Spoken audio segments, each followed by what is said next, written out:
And seeing them, like the sons and daughters of millionaires claim that they were in danger because of an email was just so shocking to me.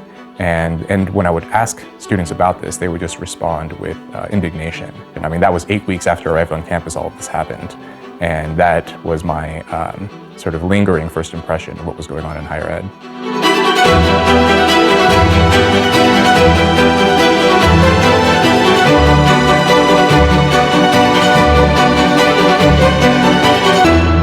Dr. Rob Henderson, thanks so much for joining us. Thanks, Hillel. Great to be here. So you had kind of a very interesting winding road to where you are today. You just completed a book. Mm-hmm. You got your doctorate in Cambridge in psychology. Before that, you got your undergraduate bachelor's at Yale. Mm-hmm. But you didn't take a very typical path to get here. So can you tell us a little bit about how you got here? Just very briefly, I was born in Los Angeles, and I grew up in foster homes there and all over California. I have a sort of a very unusual profile for someone with the kind of degrees that I have. I never knew my dad. I was taken from my mother when I was 3 because she was addicted to drugs, and so that's why I spent my childhood in care and bouncing around foster homes. I barely graduated high school, got in a lot of trouble, and I decided to flee, this sort of impulsive decision to enlist in the military when I was 17. And spent the next few years in the military and sort of became sort of mature and self-aware enough and reflective enough by that point to realize I'd always been a curious kid. I'd always sort of had great ambitions for myself, and decided to finally go to college, and attended Yale on the GI Bill, and then got a scholarship to go to Cambridge for a PhD. And along the way, I made some discoveries about higher ed, and that's kind of what led me here to UATX. And growing up, were you studious? Were in elementary school and high school? Were you reading a lot of books?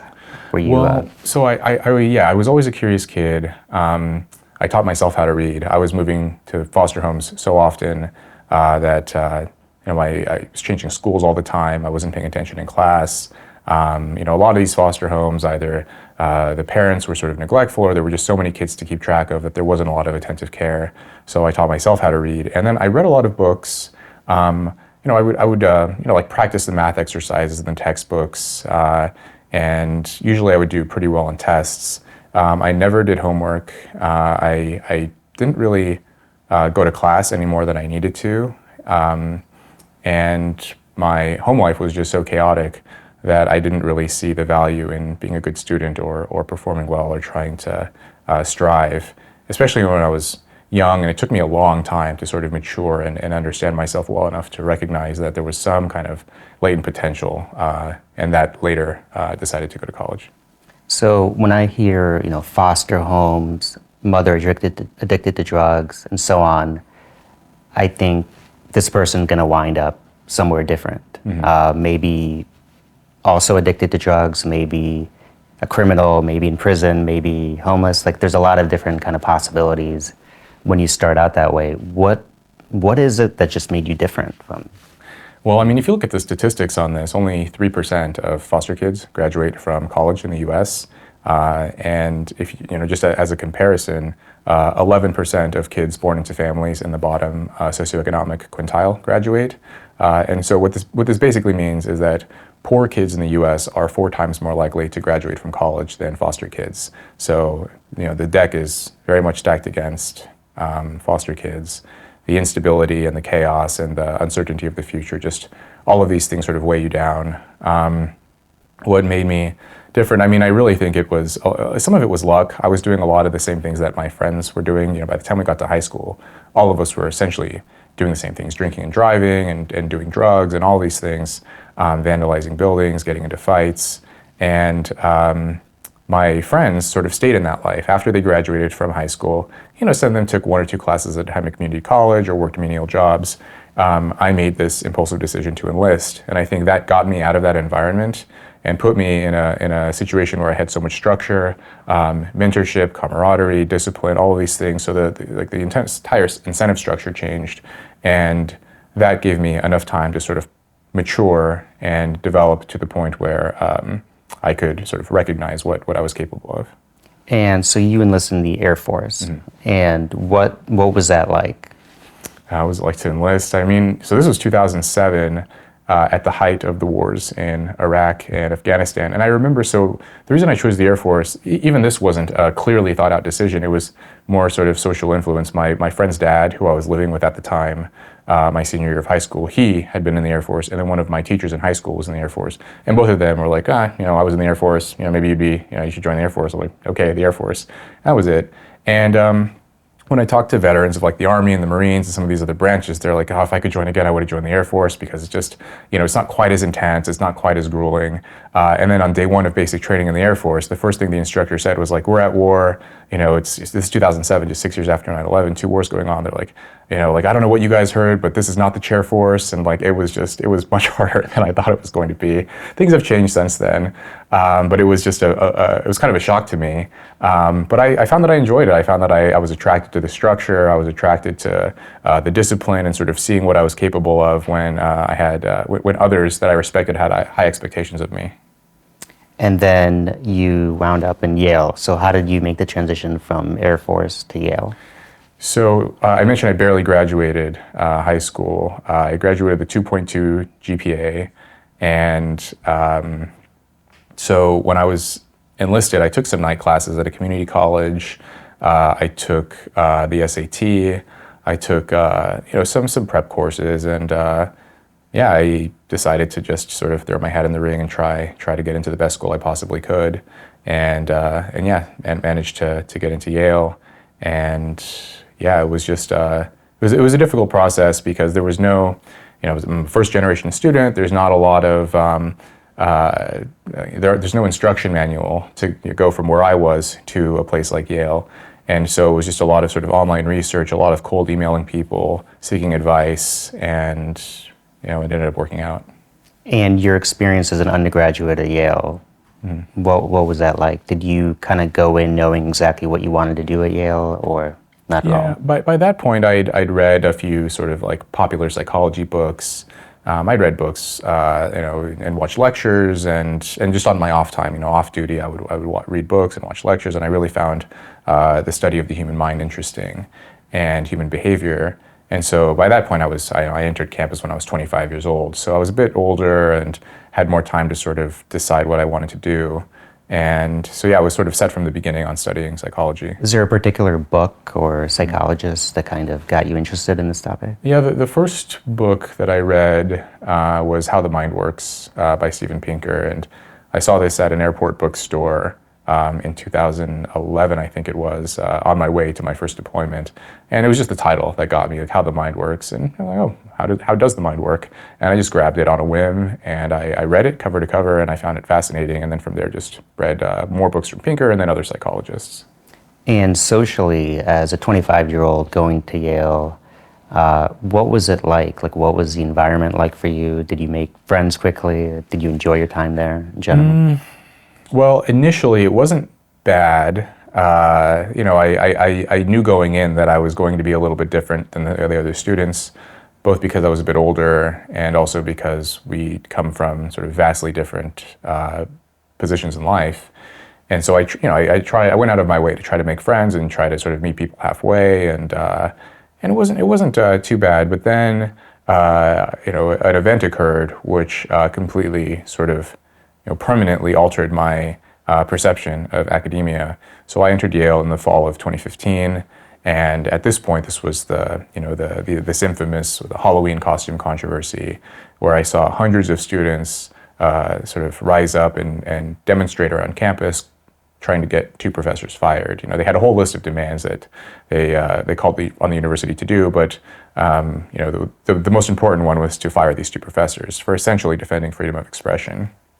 And I would question students about this. Like, it just didn't make sense to me, because especially the language that they would use, they would use words like, these professors were putting them in danger or causing harm or pain, or, like the violence of the email that one of them had sent.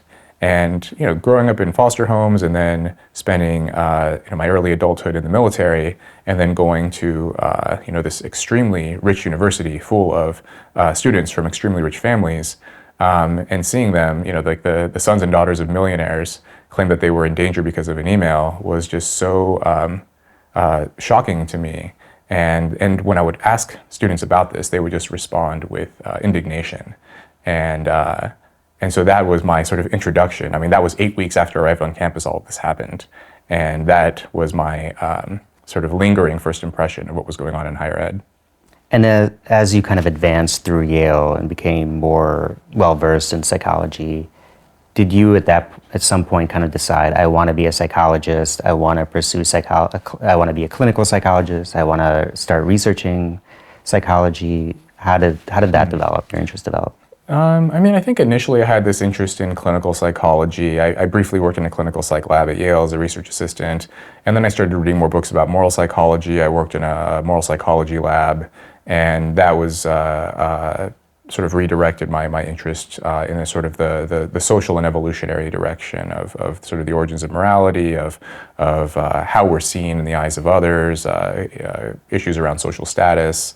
I read Jonathan Haidt's book, The Righteous Mind. That was also a sort of a groundbreaking book that really sort of sparked this interest in evolutionary and social psychology. And so I decided to pursue that line of work in grad school. And tell us a little bit about that. So you went to Cambridge. Did you go in there kind of knowing exactly what you wanted to write about? So by that point, let's see, this is 2018.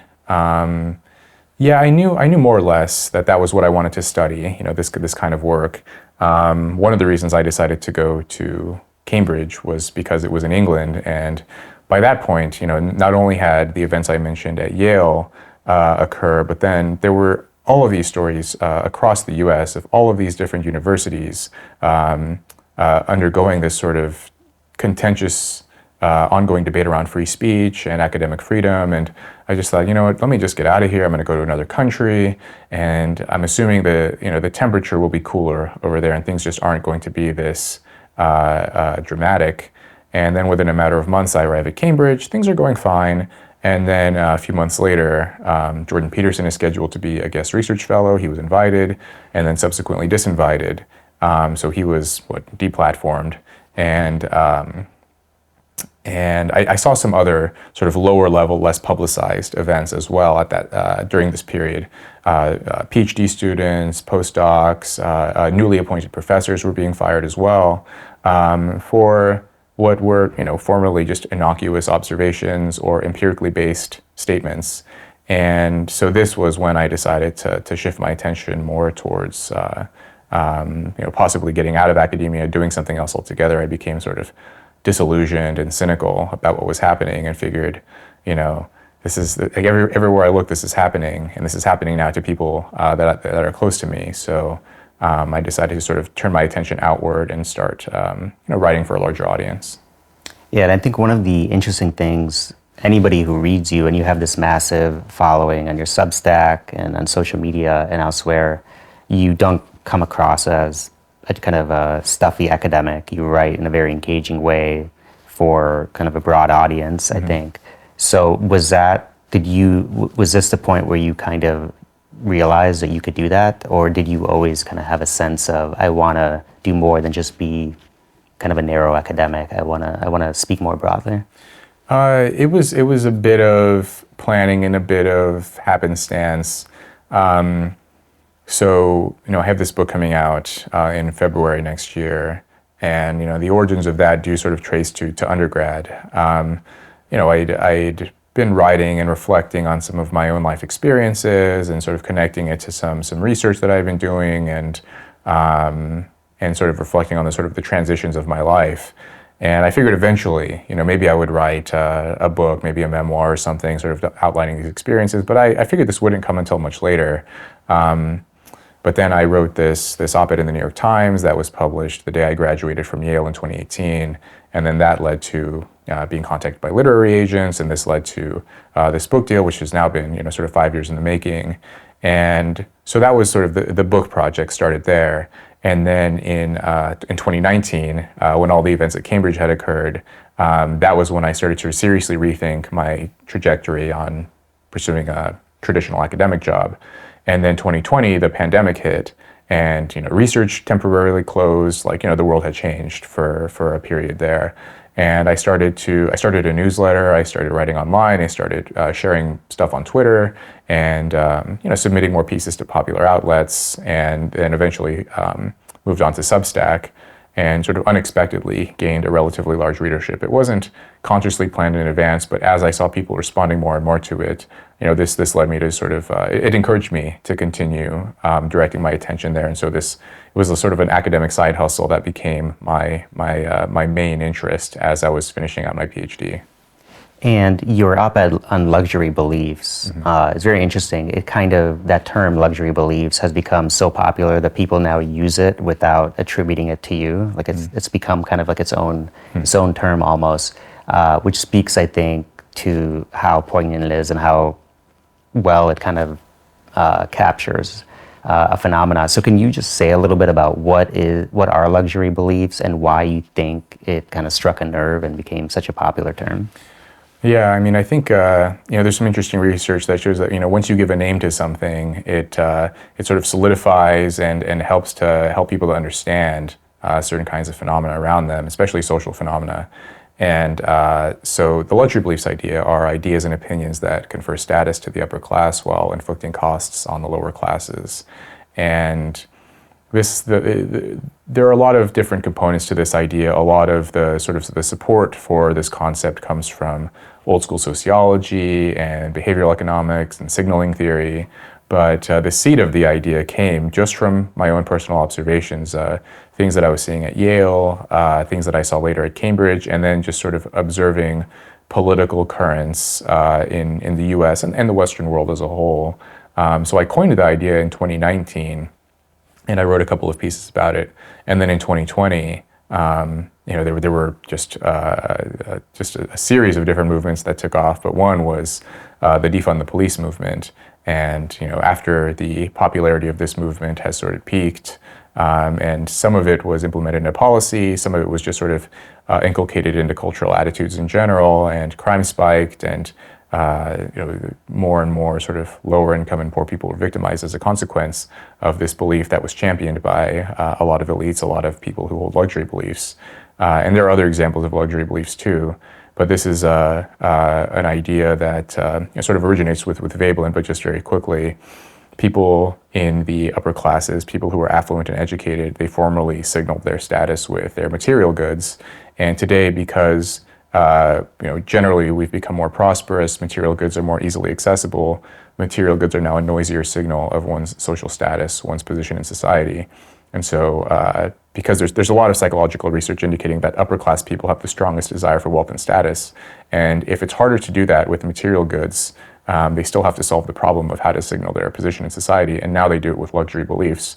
And you can only sort of keep up to date with the latest fashionable, trendy beliefs if you have the kind of job where you can, and you have the kind of education and connection and social capital and cultural capital to sort of keep up with the latest fashionable ideas, have maybe like a white-collar job where you can spend a lot of time online, reading the right books, listening to the right podcasts, getting your information from the quote-unquote right sources. And so now you know what the latest vocabulary is to, if you want to say unhoused instead of homeless, things like that. As sort of vocabulary evolves and updates, when you say the word unhoused, you're communicating a lot of different things about yourself, such as how educated you are, where your information sources are, whether you're a white-collar versus blue-collar worker, and so on. So you mentioned your book. It's coming out in February. Can you tell us a little bit, give us a little preview about this book and who you think this book is for and what you hope people get out of it? Yeah, that was a question I wrestled with a lot. So the book is called Trouble, the memoir of foster care, family, and social class. And so there are kind of two different audiences I have. So you can just read this book. You can just skip the preface and just get right into the sort of the first person narrative. And I describe just what it's like. I had a look at a lot of different books trying to see, has anyone done this before? Has anyone sort of told the first person narrative of what it's actually like to be a foster kid, to be a small child in an extremely chaotic and uncertain environment, in poor neighborhoods in Los Angeles, moving homes every 6 months? Like, what is that like? I didn't find very many books like this. I saw a lot of books written by foster parents and memoirs about their experiences taking care of kids, but not one from an actual foster kid. And probably part of that is because the outcomes for foster kids are so detrimental that none of them sort of have the experience where they can go on to author a book. Like, authors are, like, it's already hard enough to be an author in the best of circumstances, but when you come from that environment, just, the number of hurdles you have to overcome. So I decided to write that book, just here's what it's like to be a foster kid. And then also for people who shape culture and policy. There's a lot of research that I cite at the beginning and the end of the book, a lot of data. If you're a data-oriented person, I sort of bookend it with a lot of research, a lot of surveys and statistics and data. But the middle of the book is primarily about my early life experiences, how I got out of it, what my experiences were like in the military, how I came to sort of understand who I really was, what my interests really were, that the difficulties of going from where I came from to going to a place like Yale, a lot of my observations about class and culture and the interactions that I had at Yale and Cambridge, and how that informed this idea and this framework I developed of luxury beliefs. So I think there's something in it for everyone, and so far all of the early readers that I've given copies to, they seem to have really gotten a lot out of it. That's great. I look forward to it. And I'm wondering, you had this unbelievable trajectory from the beginning of your life to now, and in many ways, what people would call like a privileged kind of trajectory, because you ended up in this very prestigious institutions and these great academic institutions. And I wonder, sometimes people ask us here at UATX, and I'm sure you as well, should I go to grad school? Should I kind of continue my education? And I'm curious, because you've kind of become this great writer, are you happy that you got this PhD? Do you kind of recommend that others who are kind of interested in psychology pursue a PhD in psychology? Well, I've thought a lot about this because I do get this question from undergrads, from people who are interested in the same things that I'm interested in. And it's a natural thing. If you like something, why not study it? Why not get an advanced degree in it? I would say it depends what you want. If you want to be a professor, I would say don't do it, because you're probably not going to be a professor. The odds of getting a tenure track job are so low that it's just not a wise career path. It's sort of playing like you have better odds, but it's kind of like playing the lottery. It's just very unlikely.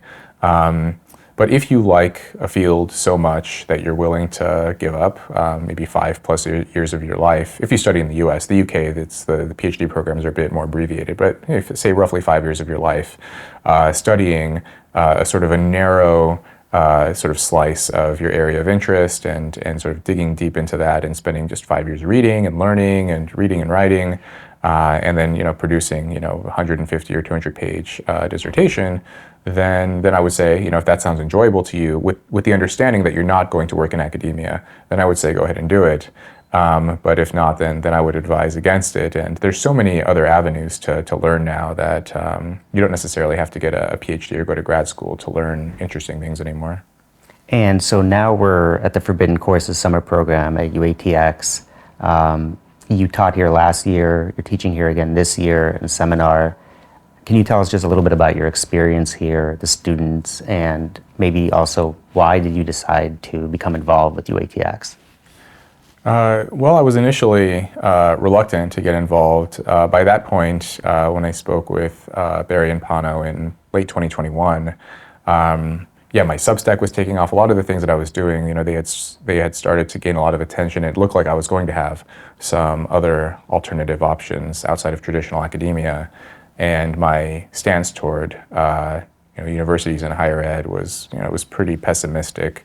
But they assured me, the values that they were prioritizing, the ideas that they had, the vision that they had, it was so persuasive and so sort of inspired confidence, and I hadn't felt that way in so long about higher ed that I was willing to give it a try, and I had such a great experience last summer at the Forbidden Courses program.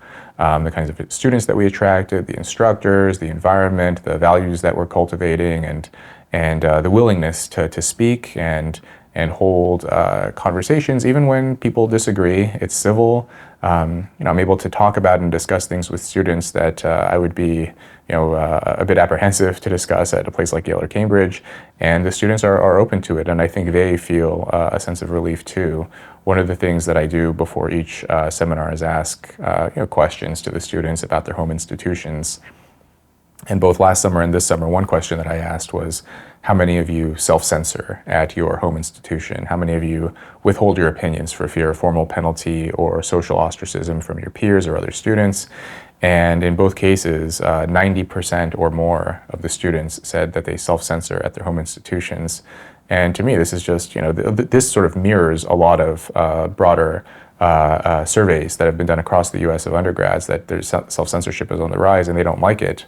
Today I asked the students, are you more fearful of faculty and administrators and the sort of authority figures at your university, or are you more concerned about your peers and your students and classmates?